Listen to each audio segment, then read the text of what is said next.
So, first of all, so that you know who I am, I actually come from the world of logistics, where I spent over 30 years.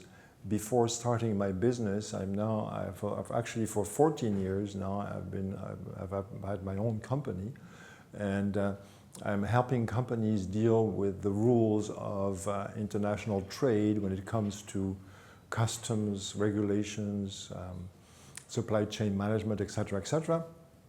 I give regular conferences at the Montreal Chamber of Commerce, at Invest Ottawa, at the Toronto Board of Trade, Supply Chain Canada, and other organizations. And so before I continue, I just wanted to test how is the translation going for those of you? It works? Okay, excellent. All right. That's good news. So, geopolitics. So before talking about geopolitics, I just want to share a couple of points with you because, well, we all know at the beginning I said logistics is probably not important, right? Because we don't have too many people here. But actually, we all know that logistics is important. It's important to get the product to the customer in time and cost effectively. So this is slightly outside of geopolitics, but I wanted to mention it as we begin, just because I think it's kind of interesting to know these things. So does everybody recognize that? Where did that happen? Or where did that take place? Does that look familiar? Baltimore. Was that here in Montreal or in Vancouver? Baltimore. Baltimore, yes, thank you very much. So in Baltimore, we have this giant container ship that crashed into the bridge and destroyed the bridge, actually, quite amazingly. And so why do I want to talk about that? Is because what I want to highlight is, let's say, I wouldn't say exactly the dangers of international logistics, but I would say the risks involved, right? And when we do international trade, international business, when we procure goods from overseas or when we export overseas, then there's always certain risk. And so that's one of them. These things happen sometimes. And then we come into some legal issues. And so one of the terms that we come across in this context is something called, it's a French term actually, it's called force majeure. So you'll hear that every now and then. There's a force majeure, which means there's an unexpected event that takes place that prevents the delivery of your product in time. And so I just want to briefly mention that because this happens sometimes, and legally it's a bit difficult to overcome.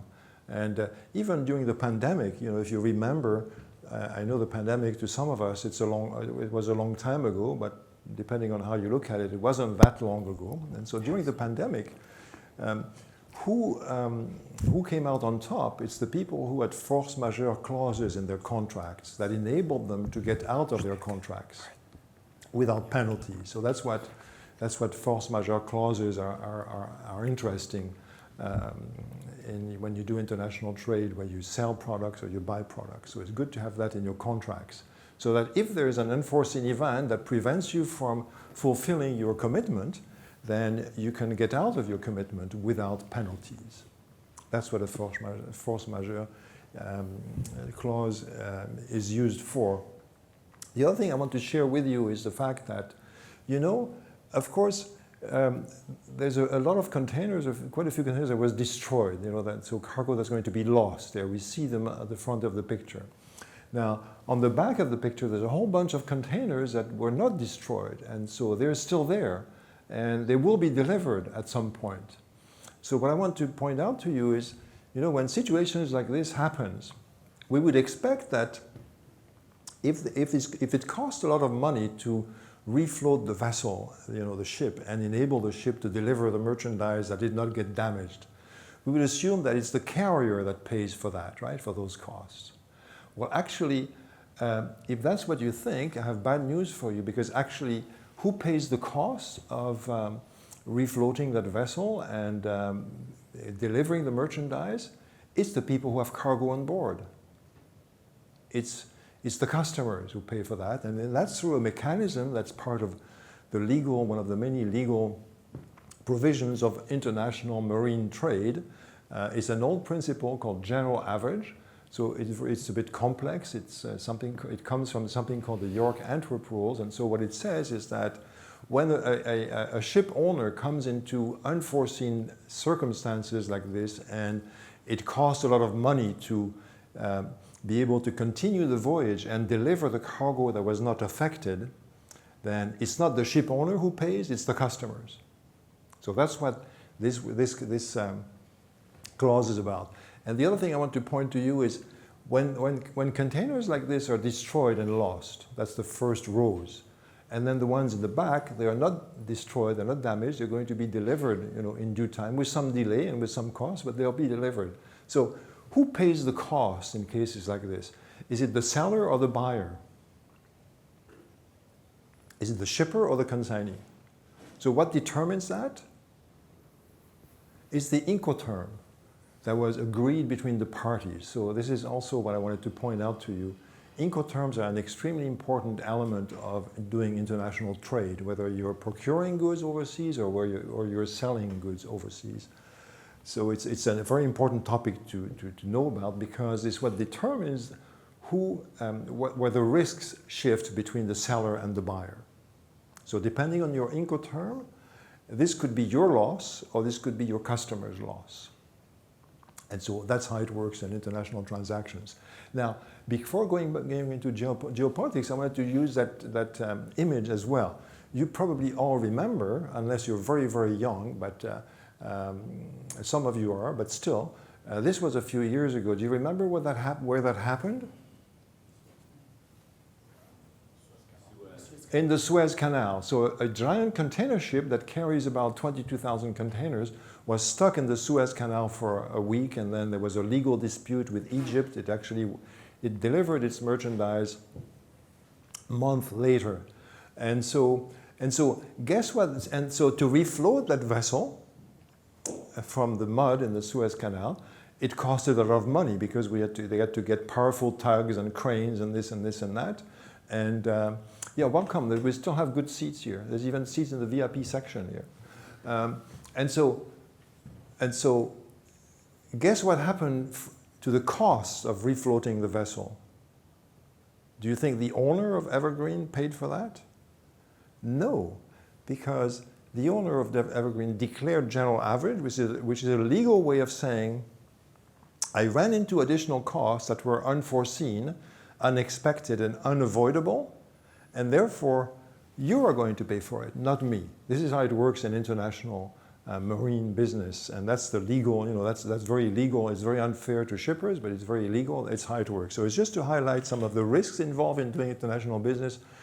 How to protect yourself is to understand and choose your Incoterms well, and also how is to get cargo insurance, to get proper insurance to protect your goods, because even if your goods don't get damaged, but if a general average is declared, then it's covered, the costs of them are covered by the insurance company if you took cargo insurance. If you don't have cargo insurance, you have to pay out of your pocket. So very brief reminder. And so geopolitics, to me, I'm going to summarize this, because we don't have that much time really. I'm going to summarize it on around two topics. The first topic is the Russian invasion of Ukraine, which happened two years and 3 months ago, or 2 years and 4 months ago, which, as we all know, had a big impact on the supply chain, because it created shortages of some commodities, particularly agri-goods. It also created extra cost. It also increased the cost of oil. And so it's just also to remind us today that, we talk a lot about inflation, right?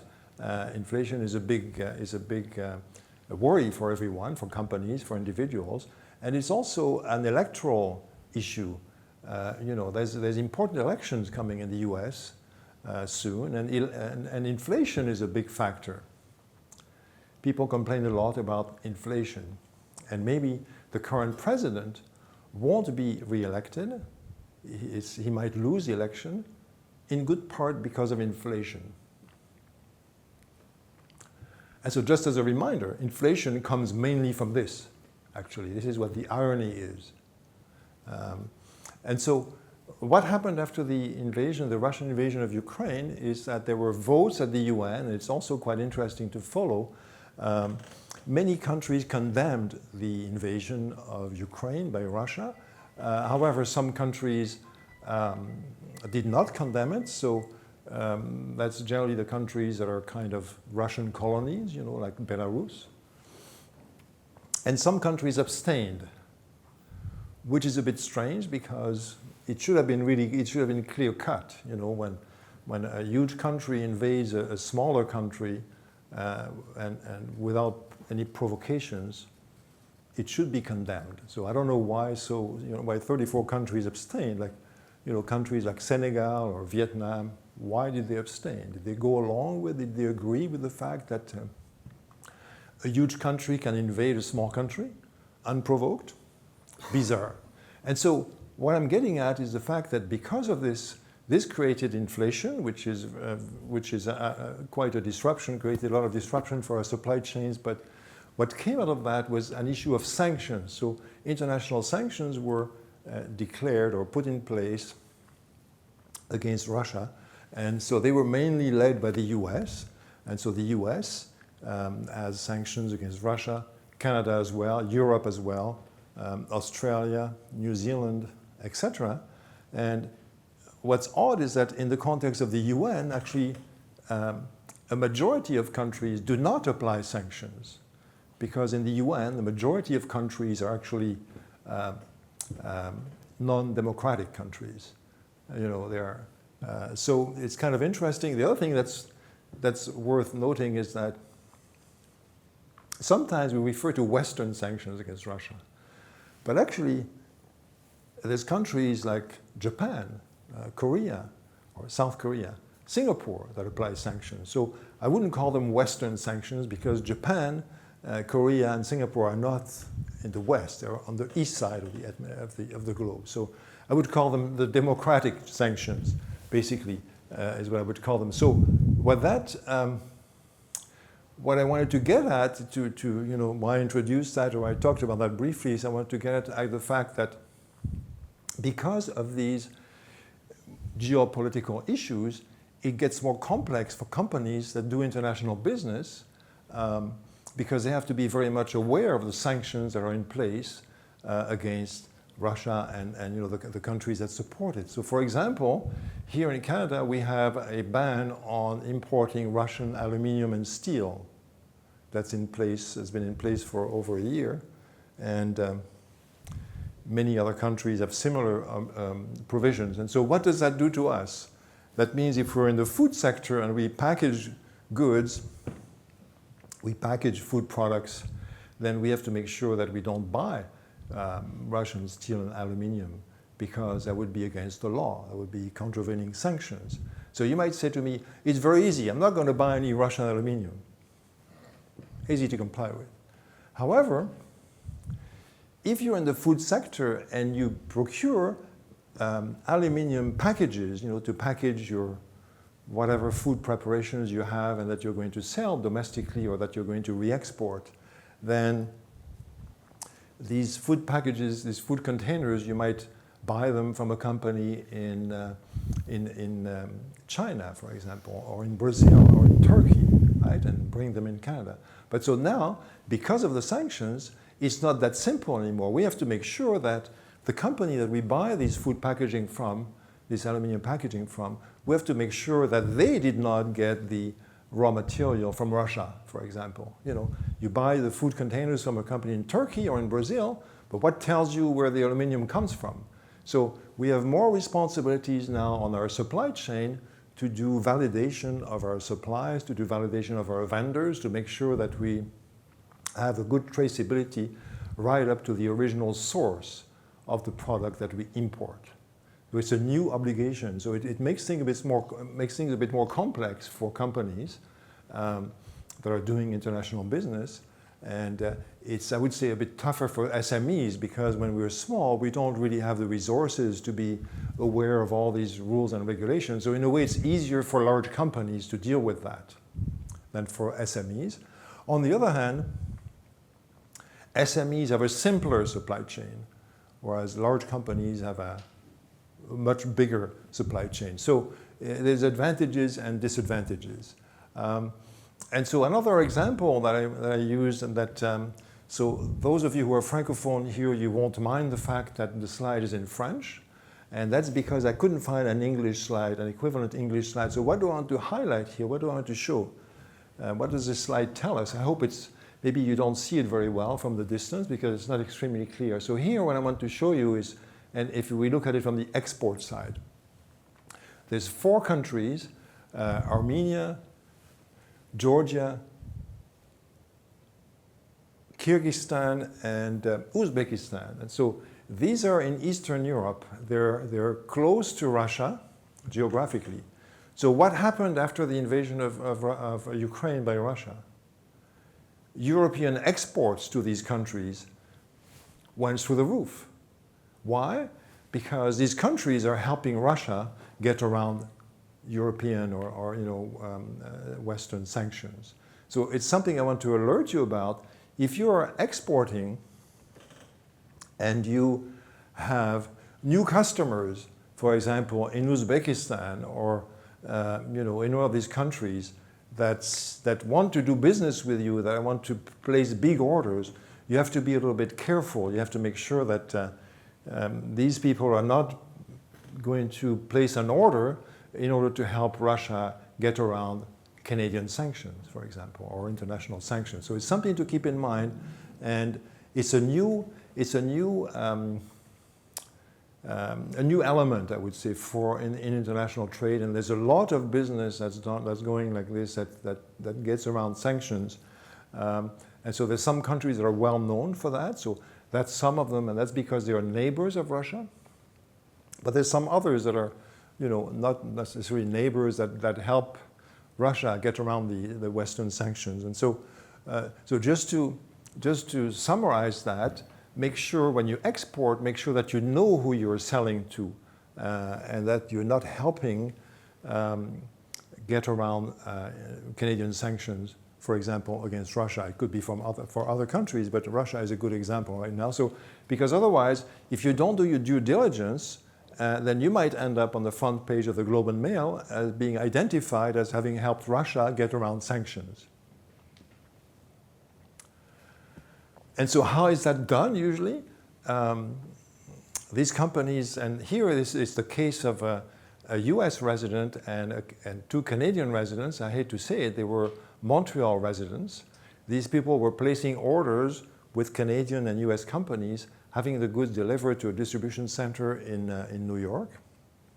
Then they were consolidating the shipments, sending them to Turkey, Hong Kong, places like that, Dubai, and then they were being reshipped to Russia.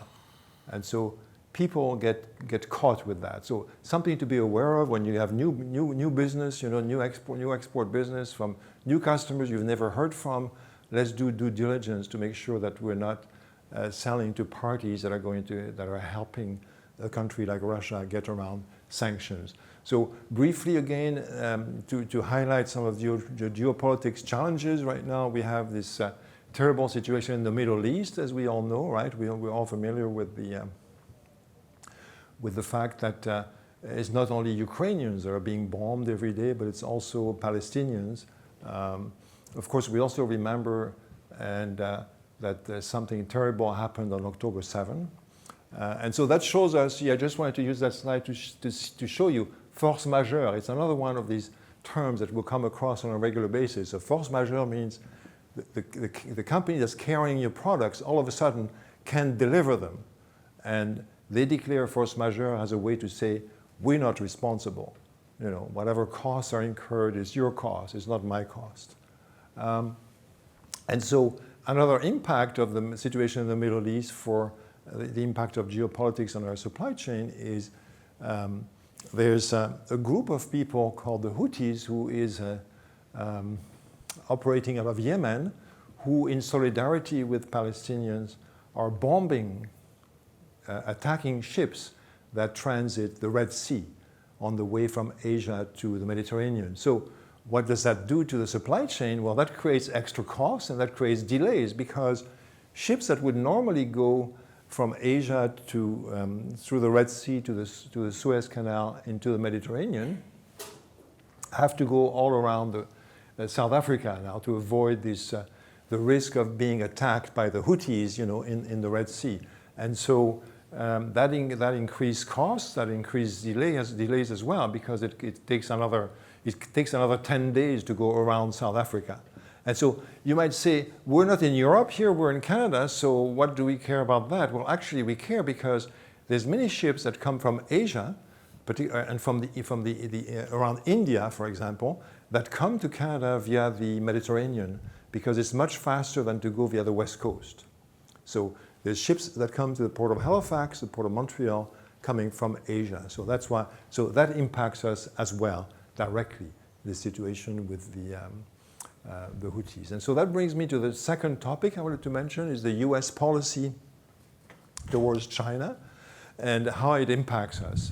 So first of all, we all know that the US is our main trading partner, right? Because it's next to us.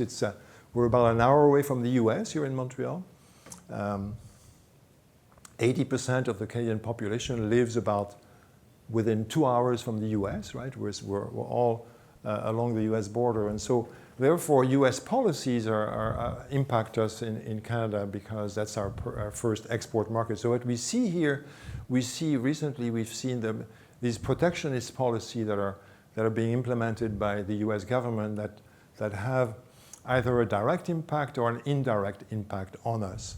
And they target mainly China. So there's all kinds of measures. There's some measures that have been announced this morning as well. So it has an impact because it does upset the supply chains, because it creates higher costs for US companies that are importing goods from China. So indirectly, it affects us as well. And so what I want to point out to you of something that's very important is the fact that not just the fact that the US are increasing, assessing anti-dumping duties on Chinese products that increase costs. What I want to talk to you precisely is the new laws that want to prevent the products coming from forced labor or child labor to get into our supply chain. So in the US, we have a relatively new law called the Uyghur Forced Labor Prevention Act, the UFLPA, that wants to prevent any products that comes from the Xinjiang region of China to enter the US.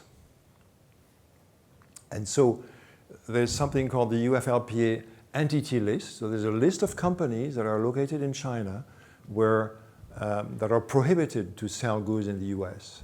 And so you might say to yourself, what does it have to do with me, a Canadian company?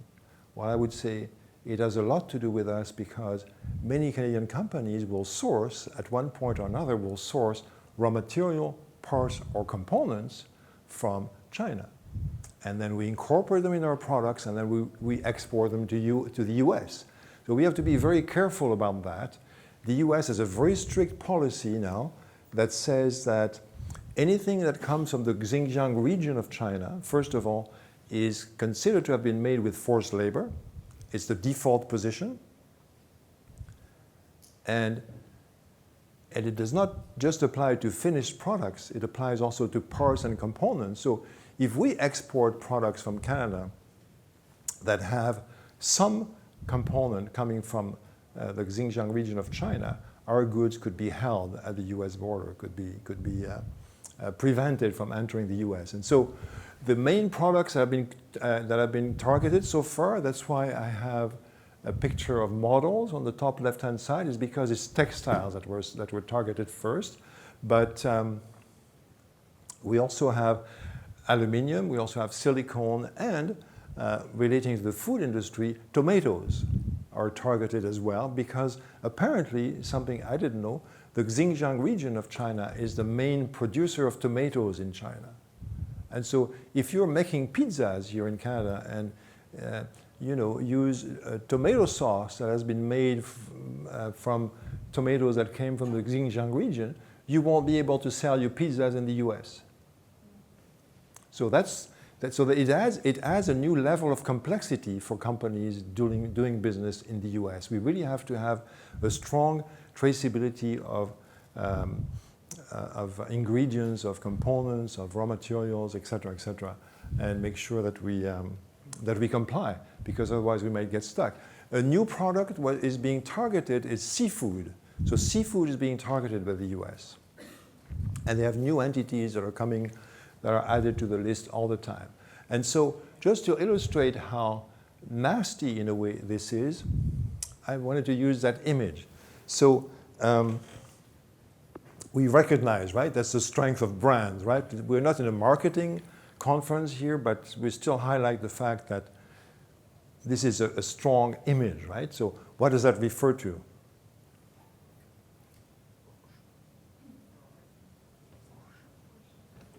Porsche, yes, which is a very fancy, top-of-the-line brand, right? It's German engineering, German know-how. It's, you know, it's close to perfection, right? Do we agree? And so guess what happened to, and the owners of Porsche are Volkswagen. So guess what happened to them a few months ago? That was in February. US Customs seized hundreds of vehicles, hundreds of Porsches, Bentleys, and Audis, because they found that there was a small part, a tiny part, that was coming from the Xinjiang region of China. And it was not a direct supplier, it was a tier 3 supplier. Nevertheless, they were able to trace that. Don't ask me how they got the information, because I don't know. But, and so, you know, any of you, like for example, Priscilla was waiting for a new Porsche to arrive, right? And it got delayed, right? But now you know why. It's because it was held by US Customs. So just to illustrate how we have to be careful, so even a huge company like Volkswagen gets caught with that. And so they had to, their vehicles were delayed by 3 months or so. That happened in February. They were just recently released. They had to change that part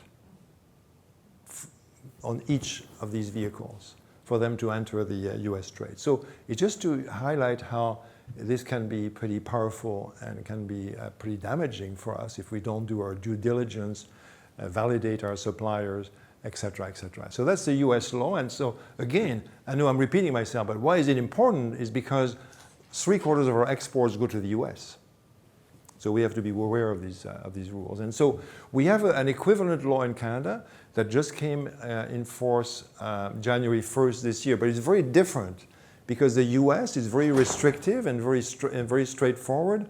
They want to prevent the entry of anything that comes from that region into the US. Whereas in Canada, on paper, we also want to prevent it, but we don't do it at the border, we don't do it at the port. We want to count on companies to make sure they don't procure anything from that part of the world, and companies have to do a report once a year to confirm that they are not using, you know, any inputs from forced labor. So it's the exact opposite. Our law is the exact opposite of the US law. The US law is very restrictive and it applies right away, and it's applied at the border or at the port of entry, the airport of entry, whereas in Canada it's applied, you know, in it's much more loose. And so companies just have to do a report. So if any of you are interested in that, there's an article that I wrote a couple of months ago, a few months ago now actually, but it deals with that and explains how it works. It's also explaining the differences between the Canadian and the US laws fight to prevent the entry of products from forced labor into our supply chains. And so in Canada, as I said, there are the responsibilities of companies, and it's new, and the report has to be done, has to be handed over to the government by the end of this month, by the end of May this year. It's the first year that it's kicking in. It's only companies that have a certain turnover and companies that have over 250 employees. So SMEs are not impacted by that directly. In Europe, we also have new laws coming on stream, but it's going to be more like the Canadian law is not going to look like the US law. It won't be as restrictive as in the US. So something to know about. And so, as I said earlier, what's coming next on the US side is that there's possibilities that the US will target seafood coming from China, and that's kind of interesting, is because, you know, I don't know if you saw if you remember the map of China, the Xinjiang is not on the coast, it's in the center of China. However, there's evidence that China is moving people around. He's moving labor from the Xinjiang and making them work in seafood factories or on factory ships. And China is the first offender of illegal fishing in the world. So that's one of the reasons why the US, oddly enough, it might soon target seafood products coming from China, even though they don't come from the Xinjiang region. And so that's interesting because, you know, I don't know if you noticed, do you look at labels when you buy goods in your supermarket? Do you look at the country of origin of products? I personally noticed a lot of goods, a lot of seafood, a lot of fish coming from China. In fact, I don't want to talk about any brands because it wouldn't be nice, but there's a famous captain in Canada whose name I won't mention, but many of his products come from China. So I don't know how that's going to work with the forced labor laws. Same with apples. Did you notice that, first of all, you all know, at least all the Canadians in the room know that we have a huge production of apples in Canada, right? We produce apples in Quebec, in Ontario, in Nova Scotia, in BC, everywhere. So personally, I don't know why we have to import apples from China. But you know what's missing on that label? Just in Fuji apples, product of China. What's missing is a label that would say picked by forced labor or picked by modern slaves, because this is actually what it is. So personally, I'm very surprised to see our major distributors, I don't know if we have any in the room, market these products from China, because personally, I think it'd be very debatable whether they would fall under this forced labor law or not. So if I would be them, I would not distribute that. But anyway, I'm not them. So that is, so that's what I had prepared for you. As I said, I just wanted to focus on two issues which I think are quite important. International sanctions, you know, geopolitics, international sanctions, and that situation in Ukraine is not about to get solved. In fact, it may get worse before it gets solved. Same with the Middle East, it might get worse before it gets solved. And same with all the forced labor issues, all the anti-dumping issues in the US targeting Chinese products. That's not about to get solved very quickly, as far as I know. So that's why I wanted to alert you about these items and how they impact our supply chain, and how Canadian companies have to be very careful to, when they source products overseas, make sure that they do a due diligence with their suppliers to make sure that their products don't contravene any of these new regulations. And same when we export, when we sell products overseas to customers, to new customers that we don't know, we have to do the validation to make sure that they are legitimate customers and they're not helping one of these countries that's under sanctions to get around the sanctions. So that's what I had prepared for you. I hope it was not too long and that it was interesting and informative. I'd like to give the floor to our next speakers, and then we'll have a panel following that. So thank you for your attention, and I hope that, thank you. I hope that nothing was lost in the translation. Good.